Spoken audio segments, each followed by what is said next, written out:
Ya, salam sahabat ngopi dimanapun Anda berada. Saya percaya kiranya kasih Tuhan tetap menyertai kehidupan kita senantiasa. Nah, sahabat ngopi yang terkasih di dalam nama Tuhan, saya rindu untuk membagi berkat Tuhan kepada kita semuanya supaya kita tetap waspada dan berhati-hati terhadap segala pengajaran sesat yang dimana ya Tuhan sendiri juga sudah mengatakannya bahwa di hari-hari kedatangan Tuhan banyak sekali bermunculan nabi-nabi palsu. Nah, oleh sebab itu kita harus kritis terhadap setiap renungan, ya, kritis karena kita tidak tahu ternyata setan juga menggunakan berbagai macam cara termasuk renungan harian yang seringkali kita baca untuk menggoyahkan atau bahkan untuk menyesatkan kehidupan orang-orang percaya. Nah, sahabat ngopi yang terkasih di dalam nama Tuhan, saya akan membahas tentang sebuah renungan ya, yang renungan ini bukan satu renungan yang asing bagi kita, tapi suatu renungan yang mungkin pernah kita baca. Memang tidak semuanya, tetapi ada salah satu topik yang menarik bagi saya. Ya, renungan ini ditulis pada tanggal 3 Oktober oleh seorang pendeta yang melayani di gereja tertentu, dan saya tidak akan sebutkan siapa pendeta itu dan apa nama gerejanya. Nah, renungan ini adalah renungan wasiat, sebuah renungan keluarga. Nah, bagi teman-teman atau bagi sahabat ngopi yang ingin mencari tahu isi dari renungan wasiat ini, nanti saya akan mencantumkan link deskripsinya. Ya, nanti saudara mungkin sahabat ngopi bisa membacanya di website. Nah, renungan ini bertemakan Tuhan bagi yang pedih hati 3 Oktober 2022. Jadi kira-kira isi pesan renungan ini mengajak pada kita untuk bahwa Tuhan menghendaki setiap orang tetap bersamanya meskipun terluka. Ia selalu bersama dengan mereka yang terluka. Jadi renungan ini mengajak kepada kita untuk supaya tidak menjauhkan diri dari orang-orang yang kita anggap berdosa. Karena ternyata mereka pun disayang oleh Tuhan, dikasih oleh Tuhan. Maka saya ambil sisi positifnya bahwa kita sebagai orang percaya, kita sebagai anak-anak Tuhan, kita sebagai orang-orang yang sudah mengenal Kristus sebagai Tuhan dan Juru Selamat, seharusnya merangkul atau mengajak orang-orang seperti ini untuk hidup di dalam kasih karunia Tuhan, untuk semakin hari semakin mengenal kebenaran, supaya meninggalkan dosa. Tetapi ada sebuah kalimat yang bagi saya sangat menyesatkan. Kalimatnya seperti ini: seseorang terluka oleh karena ketiadaan orang lain yang menerima keberadaannya. Misalnya orang ditolak karena orientasi seksualnya, padahal keberadaannya terlahir demikian. Ya, sekali lagi saya akan bacakan. Seseorang terluka oleh karena ketiadaan orang lain yang menerima keberadaannya. Misalnya orang ditolak karena orientasi seksualnya. Yang dimaksud dengan orang ditolak karena orientasi seksualnya ini adalah orientasi seksual yang berbeda, yang dalamnya ada kaum LGBT. Nah, padahal kalimat selanjutnya mengatakan demikian, padahal keberadaannya terlahir demikian. Nah, saya tidak setuju dengan kalimat ini. Karena apa? Karena padahal keberadaannya terlahir demikian itu seolah-olah menyalahkan Tuhan, bahwa Tuhan itu juga menciptakan orang-orang yang memiliki orientasi seksual yang berbeda, seperti orang gay atau homoseksual atau juga lesbian. Nah, ini adalah satu hal yang menyesatkan karena ternyata di dalam Alkitab Tuhan tidak menciptakan Adam and Steve, tetapi Adam and Eve, ya, Adam dan Hawa, bukan Adam dan Steve, ya. Jadi Tuhan menciptakan pria dan wanita sebagai pasangannya, bukan pria dengan pria atau wanita dengan wanita, karena itu sangat bertentangan dengan kebenaran atau perspektif firman Tuhan. Nah, karena kita tahu bahwa ternyata juga Tuhan murka terhadap kota Sodom Gomora. Ya, karena apa? Kota ini ya terkenal dengan segala macam perbuatan jahatnya. Nah, kalau kita meneliti lebih lanjut, seluruh penduduk kota Sodom dan Gomora, mulai dari yang tua sampai yang muda, itu semuanya melakukan orientasi seksual yang berbeda. Ya, diantaranya adalah termasuk orang-orang homoseksual. Maka oleh sebab itu Tuhan murka dan kemudian Tuhan mendatangkan hukuman atas kota ini dan Tuhan menghancurkan kota ini. Nah, jadi saya teringat bahwa ada sebuah ajaran, ya, yaitu ajaran determinisme, ya. Jadi determinisme itu terbagi menjadi dua bagian, yaitu fisik, mekanik, dan psikologis, ya. Jadi ajaran determinisme itu mengajarkan seperti ini. Nah, ajaran determinisme fisik dan mekanik itu mengajarkan bahwa manusia itu adalah hasil dari gen-gen dan kimia tubuh mereka. Sehingga kalau orang terlahir menjadi penyuka sesama jenis, ya, seperti contohnya lesbian atau seperti contohnya homoseksual, ya itu adalah karena apa? Karena gen-gen dan kimia tubuh mereka yang membuat mereka seperti itu. Nah, sementara psikologis, ya, determinisme psikologis itu artinya manusia itu adalah hasil dari lingkungan dan sejarah masa lalu mereka. Nah, saya tidak setuju dengan pandangan determinisme fisik, mekanik, ataupun psikologis, karena ini adalah sebuah ajaran yang bagi saya bertentangan dengan kebenaran firman Tuhan atau kebenaran iman Kristen. Ketika dikatakan manusia adalah hasil dari gen-gen dan kimia tubuh mereka, ya, ini seolah-olah ya menyetujui atau membenarkan dosa manusia, bahwa ketika ada seorang terlahir dengan orientasi seksual yang berbeda, seperti yang saya sudah sebutkan tadi contohnya seperti homoseksual atau lesbian, itu adalah karena gen dan kimia di dalam tubuh yang diciptakan oleh Tuhan dan ditempatkan oleh Tuhan di dalam tubuh manusia.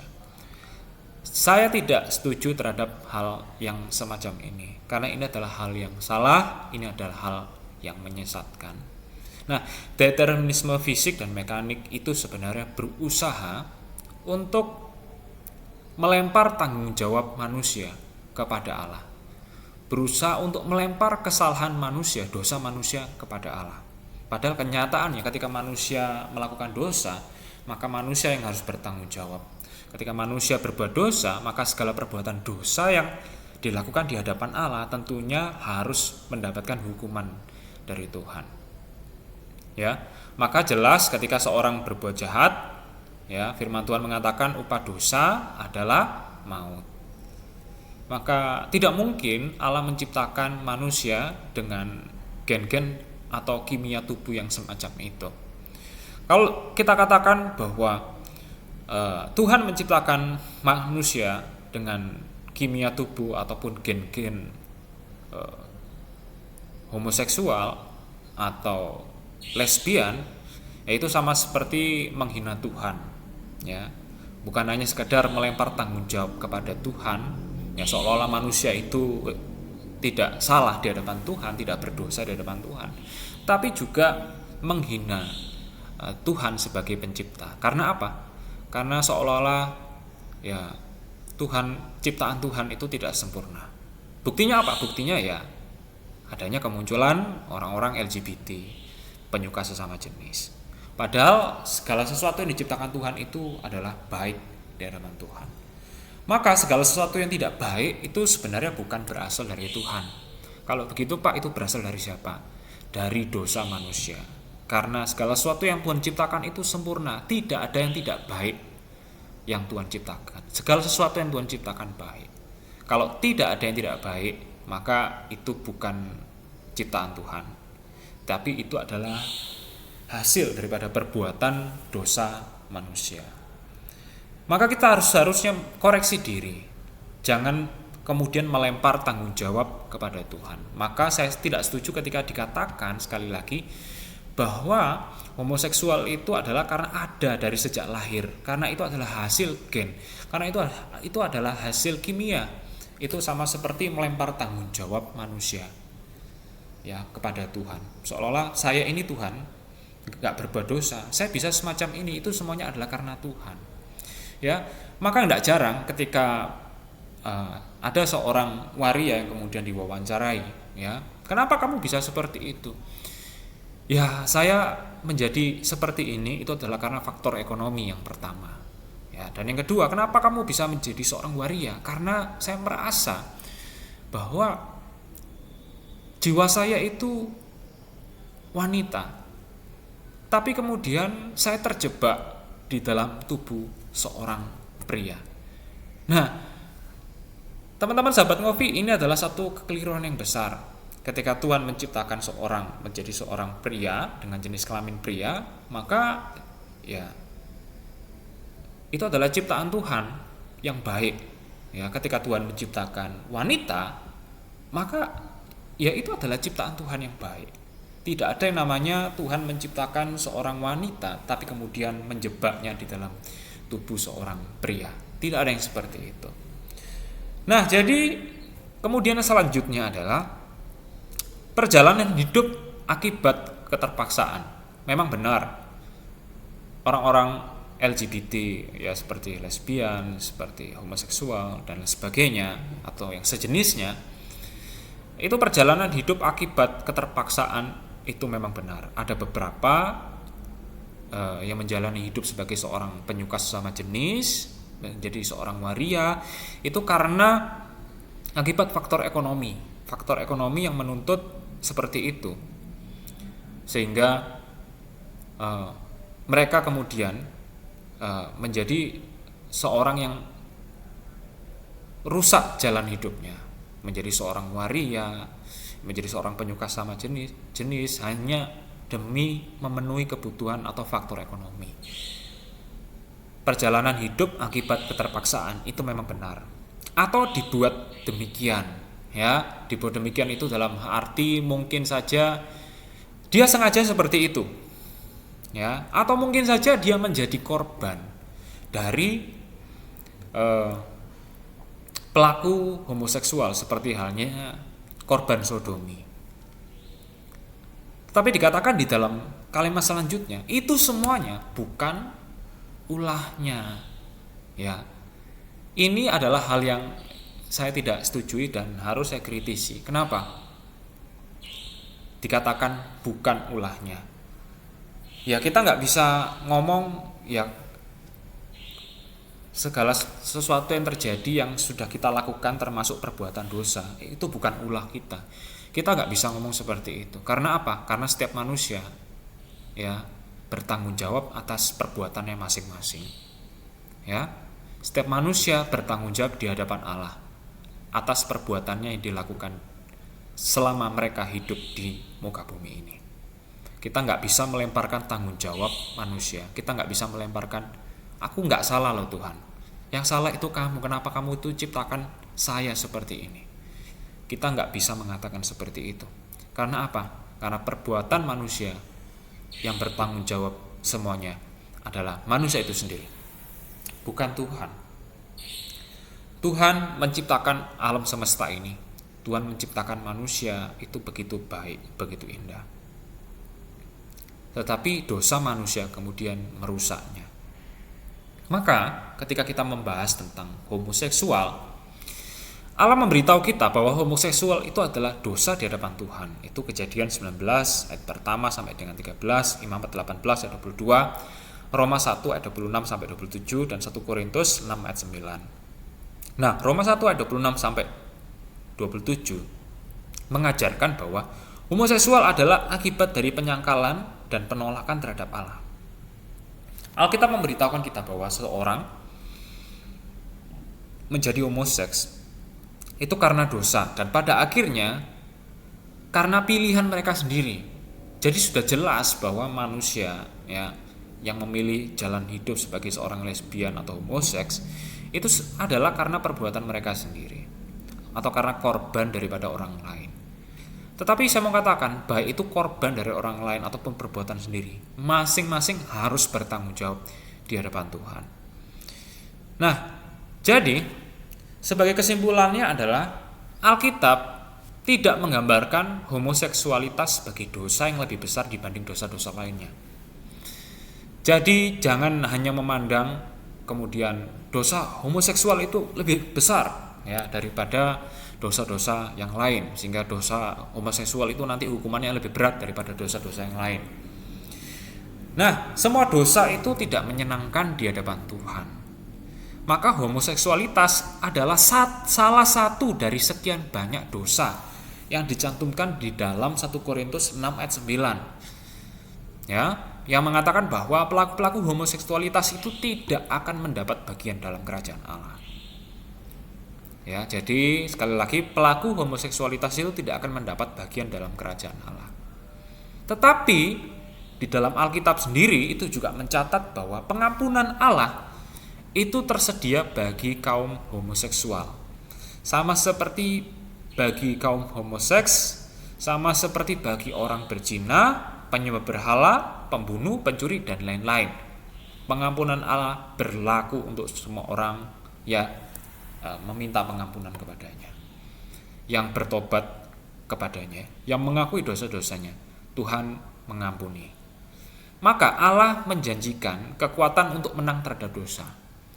Ketika ada mungkin dari saudara-saudara kita yang terjerat di dalam dosa-dosa homoseksual, mungkin dosa-dosa lesbian atau dosa-dosa pornografi ataupun perzinahan, untuk menang terhadap kuasa dosa seperti ini harus bergantung kepada kekuatan Tuhan. Karena apa? Karena daya tarik kuasa dosa itu memang memikat. Namun kita harus tahu bahwa kuasa Allah itu jauh lebih besar daripada kuasa dosa. Ya, maka Tuhan mengasihi orang-orang yang seperti itu.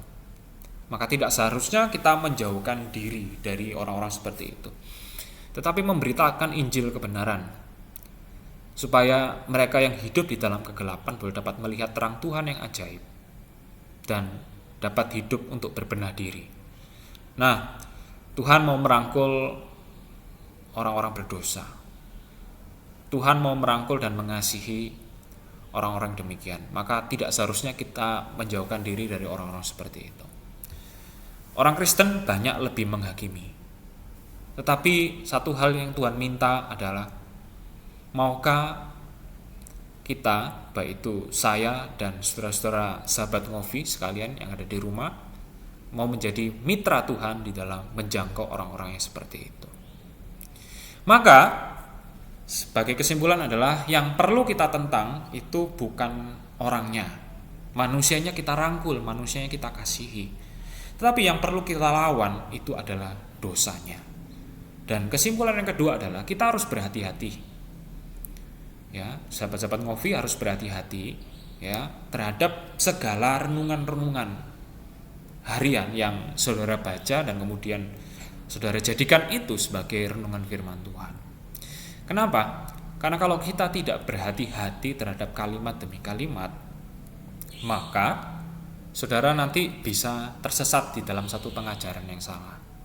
Nah, salah satu contohnya yang saya bahas pada hari ini adalah tentang renungan wasiat yang ditulis oleh seorang pendeta, namun ternyata menyesatkan dan mendukung gerakan LGBT.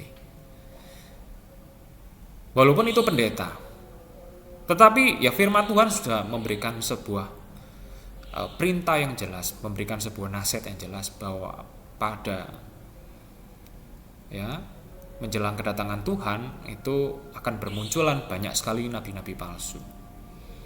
Ya, bermunculan banyak nabi-nabi palsu dan banyak sebagian orang yang kemudian menjadi tersesat.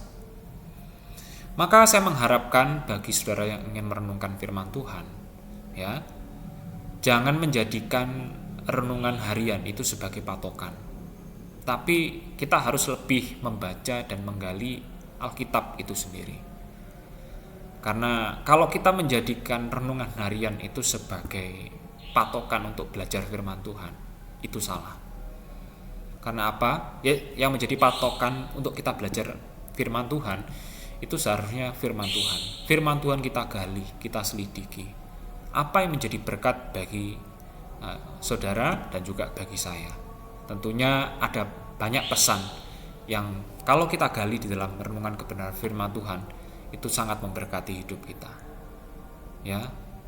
Dibandingkan ketika kita membaca renungan harian. Saya tidak menyalahkan bagi saudara-saudara yang ingin membaca renungan harian. Bagi saudara yang ingin membaca renungan harian, saudara juga harus memiliki pemikiran yang kritis terhadap kalimat demi kalimat dan berhati-hati. Karena tidak semua yang ditulis di dalam renungan harian itu dapat mendewasakan iman kita. Tetapi sebaliknya, justru banyak yang menghancurkan kehidupan kekristenan pada masa kini dan menyesatkan domba-domba Tuhan pada masa kini. Kiranya Roh Kudus tetap membimbing saudara untuk menjangkau orang-orang berdosa, tidak menjauhkan diri dari orang seperti itu, tapi senantiasa memberitakan firman kepada mereka, mengarahkan mereka kepada jalan kebenaran, supaya mereka hidup untuk mengenal Tuhan, hidup untuk mengenal Kristus. Dan bagi saudara yang membaca firman Tuhan, ya saudara harus meminta petunjuk daripada Roh Kudus, supaya Roh Kudus membimbing saudara untuk mengerti setiap nasihat kalimat demi kalimat yang diucapkan oleh kebenaran firman Tuhan.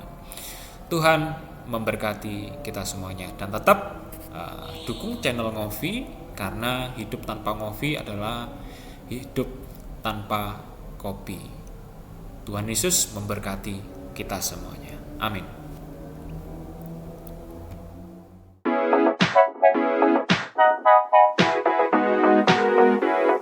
Thank